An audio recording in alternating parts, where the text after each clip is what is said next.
All right, hello, Bourbon Quest. It's Bourbon Steve here, your host. It is Wednesday evening. Hope y'all are having a good day. It's been sort of a stressful week. Just we've got a lot of things going on at one time. I'm sure that's been the case for many of you on occasion. But supposed to have a buddy come over tonight and share some Weller. But anyways, looks like it's just gonna be me. So. Before I started the channel, I did a blind tasting of these four Wellers in front of me today: the Special Reserve 12-year, Full Proof, and the Antique 107. And anyways, I'm not going to elaborate any more than that. I just thought I'd revisit them to see if my ranking and thoughts were the same. At that time, I did it blind, so I'm not going to do it blind today. Just thought I'd have some pours and share my thoughts and everything with you on these. I will say, based upon when I did do that the last time, they were all very close and very similar from, all up and down the line. So I guess one of the things I would say there is, if you can get any of these, even the Special Reserve, like, do it, man. I wouldn't pay more than retail for any of these, but anyways, the two that I have not been able to acquire upon my Bourbon Quest at this point is the two that have eluded me is still the Weller CYPB and the Weller single barrel. But I am fortunate that not only do I have these four, I have multiples of all four of them. So I am thankful for that. Anyways, let's go up with a classic here. The Special Reserve, the original wheated bourbon, if you will.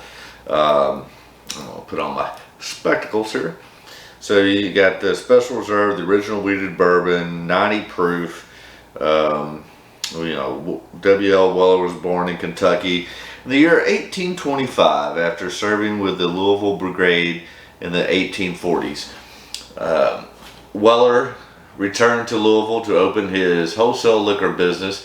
He is reported to have used the slogan, "Honest whiskey at an honest price." And they still do that. I mean, yeah, that secondary market and everything's gone nuts, but if you do get it at retail, it is, definitely an honest whiskey at an honest price. His wheated recipe bourbon had a softer, smoother taste that became very popular. Pappy Van Winkle eventually merged Weller's namesake company with the APH Sitzler Distillery to form the Sitzler Weller Distillery. This delicate bourbon with hints of caramel and honey honors one of America's first whiskey pioneers. All right, let's have a pour.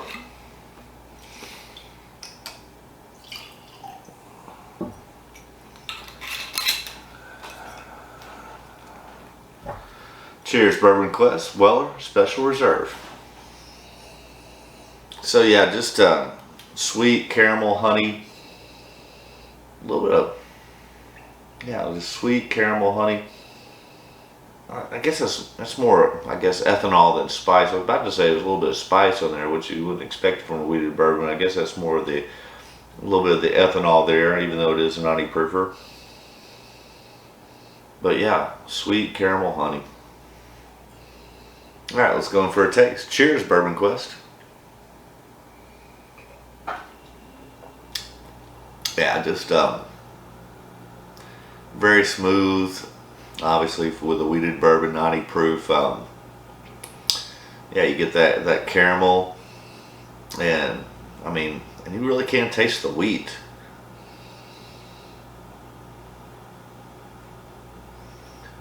Let's go in for another taste here.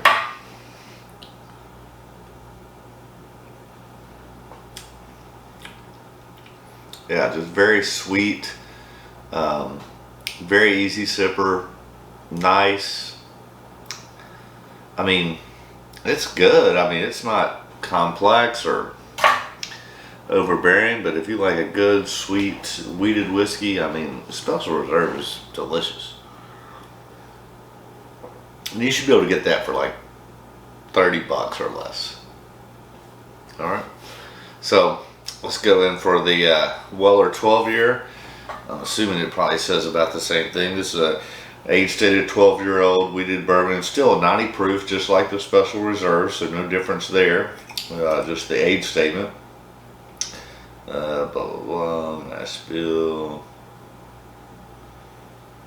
So, not much different on here. Rather than the rye and the mash bill, Weller spent his lifetime educating consumers about the differences in his bourbon. Wheat is a soft grain, providing this bourbon with a mild, gentle, smooth sipping experience. Weller also believed in the importance of aging his whiskey. This fine 12-year-old bourbon whiskey has a deep amber color, it does, with complex flavors of vanilla, oak, and cinnamon, a tribute to the man who made wheated bourbon legendary. So, let's see. Go in for a pour. The interesting thing is these, well, at least these two, I guess maybe these are corks, but the first two are twist tops. So 12-year Pioneer, William LaRue Weller. Yeah, I mean, you get the same kind of stuff on this. I mean, you can taste the, I mean, you can smell the age on there with the oak, the charred oak barrel, but still get that sweet honey. What did it say? Cinnamon? I'm not really getting cinnamon, but just a sweet wheated honey. I mean,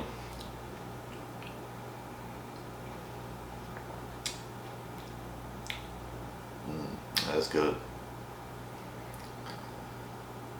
And I mean, yeah, you get a little bit more oak and a little bit more oak flavor, but I don't see anything really special about it from the reserve to that, to be honest. I'm gonna try and compare these. I'm gonna start with this one and go back to the Royal Reserve, because, and that's the thing, you know, I know what these are in front of me. When I first did this, before I was doing video, I did on blind, and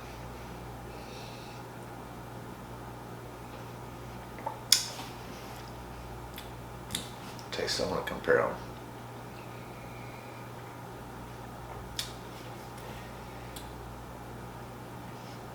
Man, to me, the Special Reserve offers a little bit more sweetness, a little bit more smoothness. Yeah, I mean, I guess if you like the older age stuff and the more oakiness, you might like the 12-year barrel, 12-year age stated Weller better, but I think I like the Reserve better.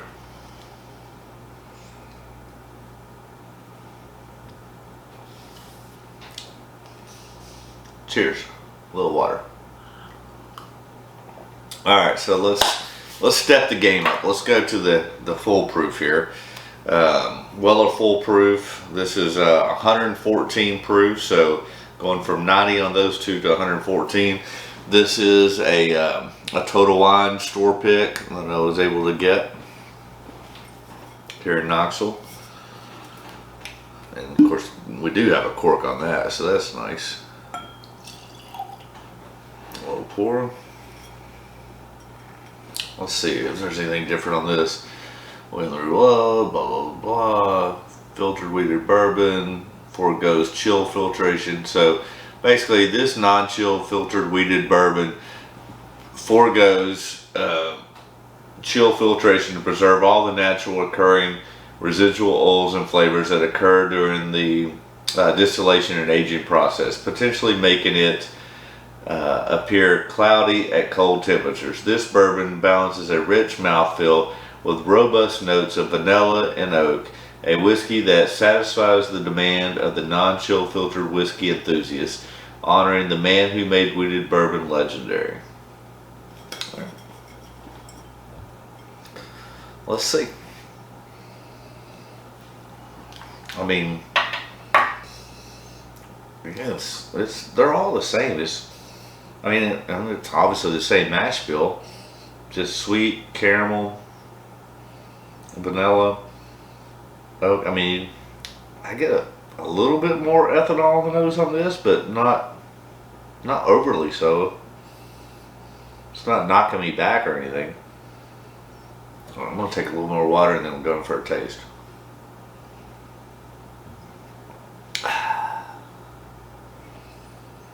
Alright.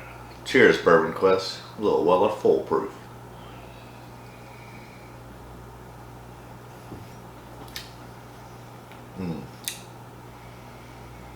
Yeah, that's good. Alright, Bourbon Quest. A little technical difficulty there. I was afraid that was going to happen at some point. I'm still trying to learn some of this stuff with some technical difficulties. Apparently, I think right between the 12 year and the foolproof, the memory card I had in my camera was full, so it stopped. So I was able to change those out, figure out how to know what's happening there. But anyways, let's get on with the review. So if I need to go back and edit, I will. But I'm not sure we got cut off. But this is the Weller Foolproof. This is a 114 proof. This particular bottle is a store pick that I was able to get from Total Wine here in Knoxville. Thanks, Brian O'Donnell. And I've already poured it there. And so, like I said, I don't know where it got cut off. So basically some of the same stuff. Bottle at the same 114 proof in which it was entered into the barrel. This non-chilled filtered wheated bourbon foregoes chill filtration to preserve all the natural occurring residual oils and flavors that occur during the distillation and aging process, potentially making it appear cloudy at cold temperatures. This bourbon balances a rich mouthfeel with robust notes of vanilla and oak, and a whiskey that satisfies the demands of the non-chilled filtered whiskey enthusiast, honoring the man who made wheated bourbon legendary. So, alright, have a little water.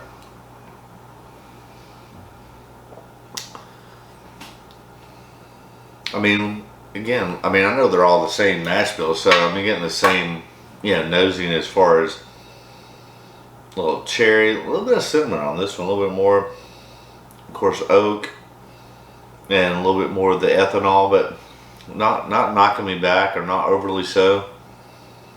Let's go in for a taste. Cheers, Bourbon Quest. Here's a little foolproof for you tonight. I'm foolproof.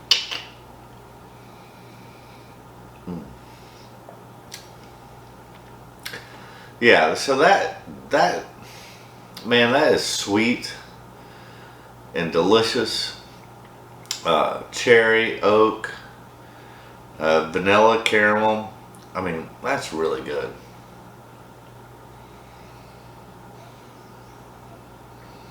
I'm telling you right now, I've been trying to do some tastings and stuff to eliminate things because I have too much, and I've been successful in doing that to some degree. But and these right here, anytime I can pick up any of these, I'm gonna pick them up at retail. I don't pay secondary. There's too much other good stuff that's available out there, and you people that are out there chasing secondary and stuff, you got more money in a sense. And I got money, but I'm just gonna blow it for no reason. And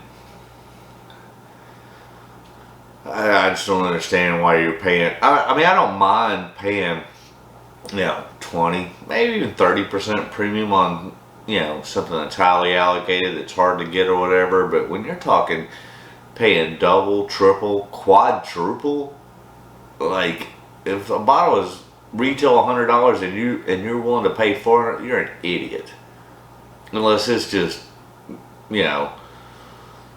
God saving material. I just don't get it. I really don't. I don't understand it. But I'm glad to have these. They're enjoyable. This foolproof is really, really good. Let's go back in for another taste. Yeah, that's delicious. Nice mouthfeel. Obviously the non-chilled filtration, I'm getting that viscosity, that oil mouthfeel. That's really good. I'm happy about that. Alright, so that's 104. We went from 90, 114. Let's do a little antique 107. What do you say? Alright, so yeah, this is the Weller Antique 107, obviously 107 proof. There you go, get a good look at that, baby. See if it has anything. Pioneer. First to produce Kentucky straight bourbon whiskey using wheated instead of rye in his mash bill, William LaRue Weller wheated bourbon became so popular that Weller was forced to put a green thumbprint on barrels to ensure that customers were receiving the real deal. Did not know that. This 107 proof bourbon whiskey tastes sweet yet bold with unusual floral notes and hints of vanilla in reverence to the legacy of William LaRue Weller. All right. Let's see what you got, big boy.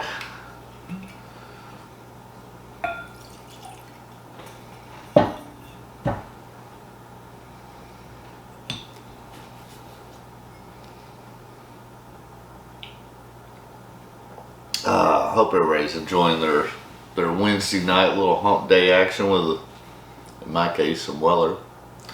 Hope you're having something enjoyable as well. Now that nose is probably the most inviting of these four, in my opinion. It has the perfect amount of ethanol, but yeah, I mean, I know I'm saying the same thing because they're the same mash bill. It's just that sweet cherry vanilla. I mean, a little bit of oak. Just the perfect amount of ethanol to like give you something to anticipate and look forward to, but not, yeah, knocking you back in your chair. This is delicious. I mean, the nose is delicious. For sure. Alright. I'm going to take one more sip of water before I go in for the taste.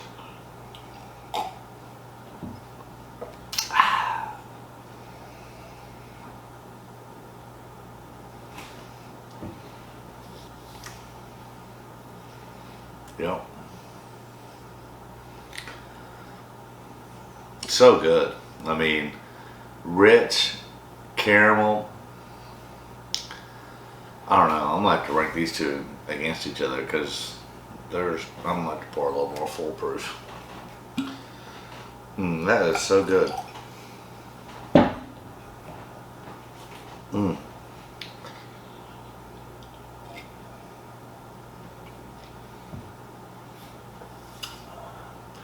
So, alright, I'm going to take a little more taste of the Antique 107.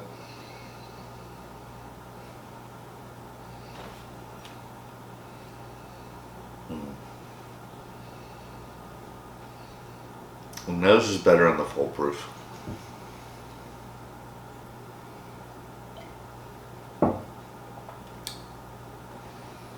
Alright, 107. Cheers, Bourbon Quest.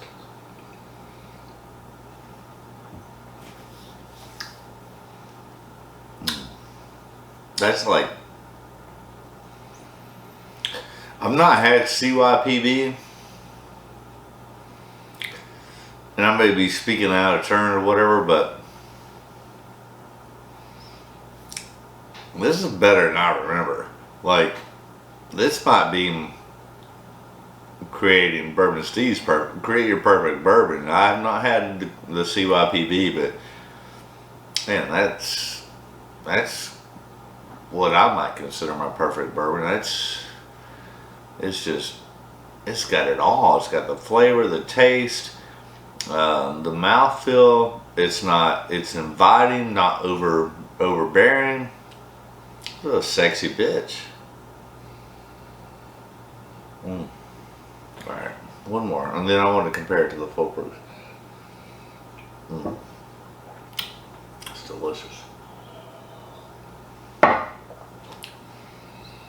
nose is better on the full proof for sure, in my opinion.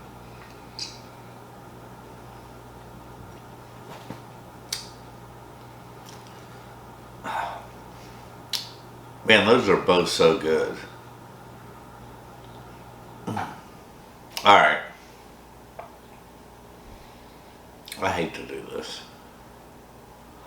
This is so contradictory from my previous experience. But I guess the one thing I would say is that these are all great.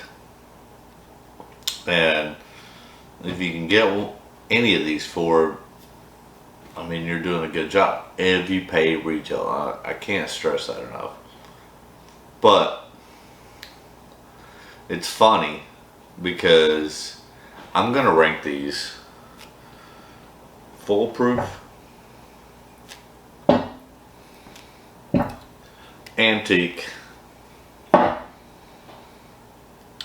special reserve. I'm going to rank the 12-year last based upon my experience tonight.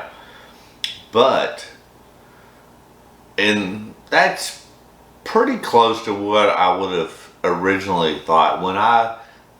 Before I was doing videos, I did these as a blind tasting, and maybe it was a neck pour or whatever, because they were, I think, pretty much brand new openings for all of them, maybe except for the special reserve, but I think they were all brand new cork pops.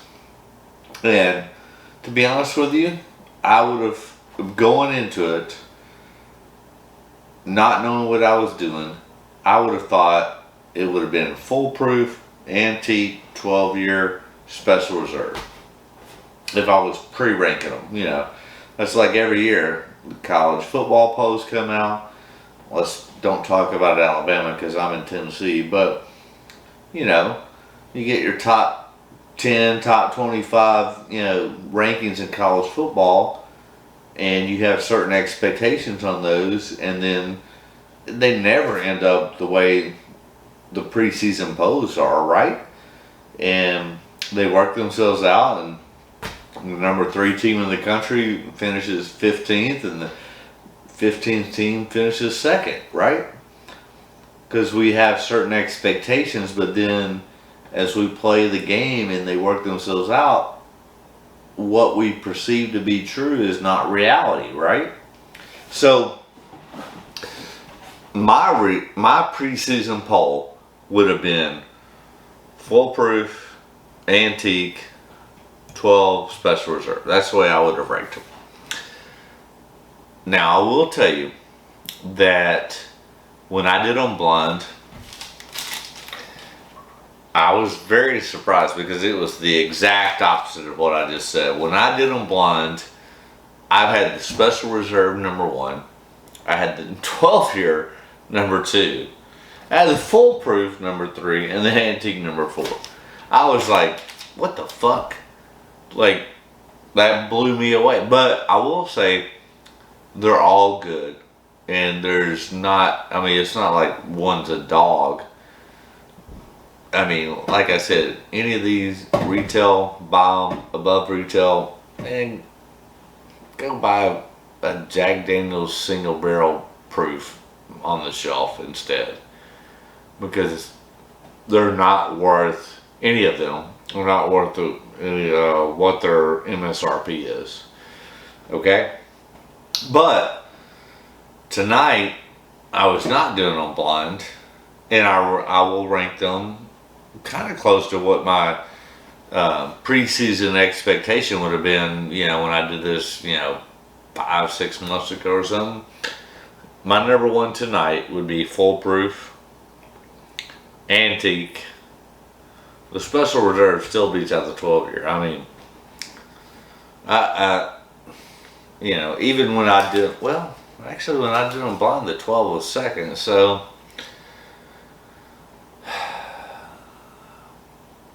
probably and I don't know this for sure, you can comment or whatever, probably the largest of these 4, I know there's CYPB and special reserve that are above these 4 as far as secondary value, and that I have not been able to acquire yet. I'm working on it. But as far as hard to get, I mean, the 12-year is probably the hardest to get. And it finishes last of these 4. I know the CYPB and the single rare out there, which I haven't been able to acquire. But of these 4, this is probably the hardest to get. And I rank it last tonight. When I did it blind, I did rank it 2nd. So, yeah, whatever you want to take it from that. The second hardest to get of these four is probably the foolproof, and which I ranked number one tonight. But I mean, I ranked it third when I did it blind. And then obviously the next hardest to get is the antique of these four. Um, and I ranked it last when I did it blind. I do rank it second tonight. So, that's what I'm saying.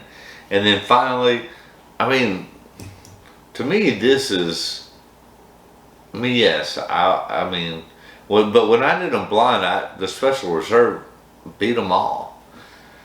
Now that I revisited them or whatever, yes, I would take the foolproof over the special reserve, but don't discount the special reserve. I mean, when I did them blind, it came in first. It still came in, it still beat out the 12-year in my opinion tonight. So,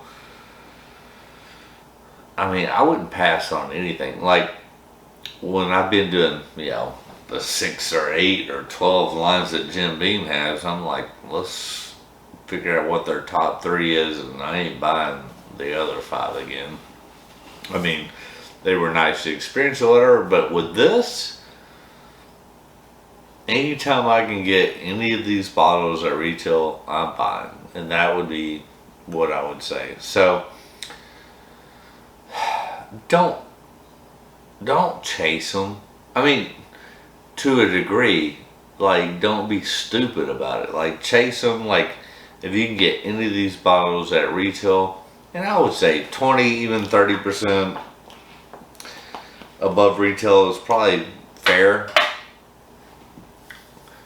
And if you've never had them, if a bottle's worth, let's say, foolproof probably worth $60. If you want to pay a 50% premium and you've never had one and want to pay $120, that's the limit to me. Like, I think on allocated bottles, whatever, my general range is I don't mind at all to pay a 20 to 30% premium. And that's about as far as I go. But if I'd never had a foolproof, yeah, I'd pay, if it's $75, I'd pay a 50% premium, so was that $100? I don't have a problem with that. Because if I've never had a bottle or whatever, I'll pay a 50% premium. Anything above that, I'm gonna question, and I guarantee you for a fact, I will never pay double, triple, or quadruple. If a bottle's worth MSRP at $120, the max I'm gonna go, I'm not paying. If it's $120, I'm not paying $240, unless I know it's like gonna shoot rainbows out of the heavens. If it's that good, but even then, I'd probably be hard pressed. But on a normal basis, if I know it's allocated, I have no problem with paying a 20 or 30% premium. But these stores that want to charge 100, 200, 300, 400% premium, no, I ain't having it. Just not. But these are all good. I'm kind of glad I did this tonight.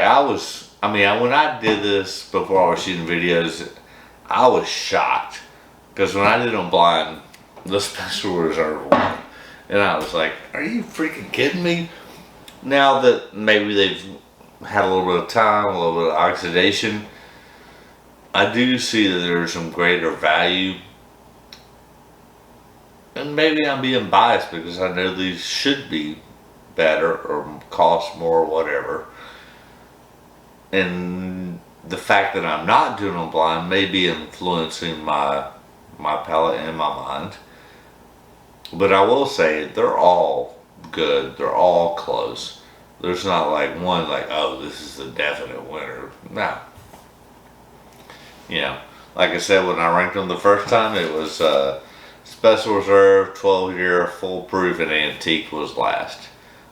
Tonight, even though I'm not doing on blind, I'm going full proof antique. Special Reserve is still, like, in my opinion, the darling in the 12-year. So, hey, I hope you're enjoying your evening. Life sucks sometimes, and we have to deal with issues, relationships, whatever. And it's nice just to be able to hang out with you bourbon questers, drink a little bit of whiskey, and I hope all your bourbon quests come true. I really do. I know they probably won't, because all of mine haven't. I've been very fortunate and very lucky, and I've been able to experience and acquire a lot of things. But I have morals and parameters, and like I think I've said once before, I'm pretty fortunate. I've been able to acquire pretty much anything that I've wanted to acquire. The two things that have eluded me are BTAC and Pappy Van Winkle, and if I win them in a lottery or can get them at retail and whatever, I'm happy to do it, but I ain't paying what they're going for on the secondary. So, if anything, I might pay, a premium for a pour. But outside of a bottle at retail, on those, I will raise my limit. On BTAC or Pappy Van Winkle, I would probably do 150 or 200% above retail. And those, are rare unicorns. So if a Pappy Van Winkle is worth 250, I'd probably put my limit at 500. Because I've never had them, and I would like to. And the best opportunity is to win them in a lottery, a raffle, or whatever, and be able to purchase them at MSRP. Because I hope those of you that subscribe to my channel, like my channel, whatever, I hope you're experiencing and drinking this stuff and sharing it with people. I mean, that was my goal tonight, was to share it with a buddy of mine that was going to come over. He didn't, so I'm virtually sharing it with you. I know that's not the same thing, but it's not about putting it on your shelf and showing off what you got. I know that's a thing, and I know there's people that do that. I frown upon that. I drink everything that I can. Obviously, my purchasing power exceeds my drinking power, and I know there's been a few times on this show that I have overconsumed and gotten drunk, but that's not my mission or my goal. My goal and my mission is to understand these whiskeys, experience them, share them with you, and have a good time. And does that sometimes lead to overindulgence and getting drunk? Unfortunately, it does. That's not the goal. That's not the point. And the point is to share it, enjoy it, experience it, love it.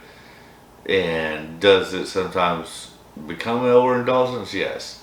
But that's not what we're about. That's not what we're promoting, for sure. So those people that are hoarding or buying it just put it on their shelf to impress their boss or girlfriend or whatever, like, I don't understand that. I don't get that.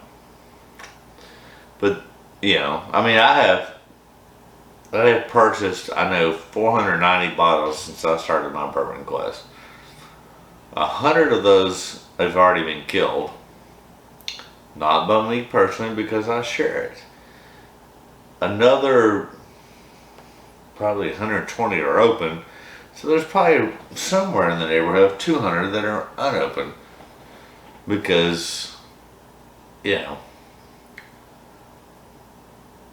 we can't drink them all at this point. But I'm not opening. The reason they're unopened is because I can only do so much at some time. I can't open every single bottle. But I'm not saving that bottle to flip it, next week for 100% profit. I mean, at the same time, I'm not going to lie and admit that I'm stupid in saying that if I have a $200 bottle and somebody wants to pay me $2,000 for it, I might consider it. And I say that because I know that's illegal. But maybe something in a trade or whatever. But that's not what I'm about. That's not what I'm trying to do. I've purchased bottles that I have some of them that are currently open and maybe have only a quarter left that I could have, if I had chosen to, I could have sold them for 5 times what I paid for them. Did I do that? No. Do I plan on doing that? No. Would I do that if, that money helped somebody that I love save their life? Well, yeah. But not just out of greed and scarcity. Alright, I'm beginning to ramble. This part's not important. What's important is the whiskey. And I guess my final note would be, listen, if you can get these at retail, they're worth it. Absolutely. None of them, in my opinion, are worth more than retail. I just want to say one last thing as I close. I was able, as I got off work today, got an email notification that there was some allocated bottles, including an Eagle Rare store pick so I just want to give a shout out to Middlebrook Liquor Store. Did I say that right? Yeah, Middlebrook Liquor Store. They're on Middlebrook Road in Knoxville. They had like 10 different allocated bottles along with an allocation of their store pick of an Eagle Rare, so I was able to pick this up. I love store picks, especially when they're store picks of allocated bottles like this Eagle Rare. So shout out to Middlebrook Liquor Store. If you're ever in Knoxville, hey, swing by there. You might find something. They do a good job. So in a later episode, we'll crack open some store picks. I have this store pick. I know I have like 4 or 5 more Eagle Rares, along with another store pick in a 1.75, which is sexy. Anyways, it's Wednesday night, it's hump night. Love you, Bourbon Quest. May all your quests come true. That's my wish for you during this National Bourbon Heritage Month. Good night, ladies and gentlemen. That's a wrap.